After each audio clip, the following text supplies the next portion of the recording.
KKR জিতলেও শারীরিক অসুস্থতার কারণে রাজস্থানের বিরুদ্ধে খেলতে পারেননি সুনীল নারিন। ফলে কেমন আছেন নারিন তা নিয়ে কৌতূহলে ফ্যানেরা। আরসিবির ম্যাচে হার অতীত। রাজস্থান রয়্যালসের বিরুদ্ধে ব্যাটে বলে দুরন্ত পারফর্ম করে আইপিএলে জয়ে ফিরেছে defending champion Kolkata night Riders. কিন্তু কেকেআর জিতলেও শারীরিক অসুস্থতার কারণে রাজস্থানের বিরুদ্ধে খেলতে পারেননি সুনীল নারিন। ফলে কেমন আছেন নারিন তা নিয়ে কৌতূহলে ফ্যানেরা। আরসিবির বিরুদ্ধে ২৬ বলে ৪৪ রানের ঝোড়ো ইনিংস খেলেছিলেন নারিন। বলে ৪ ওভারে ২৭ রান দিয়ে ১ উইকেট নিয়েছিলেন। নারিনের অসুস্থতা সত্যিই চিন্তার কারণ।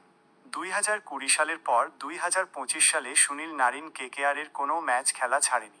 রাজস্থানের বিরুদ্ধে তার জায়গায় খেলেন ইংল্যান্ডের তারকা প্লেয়ার মঈন আলী।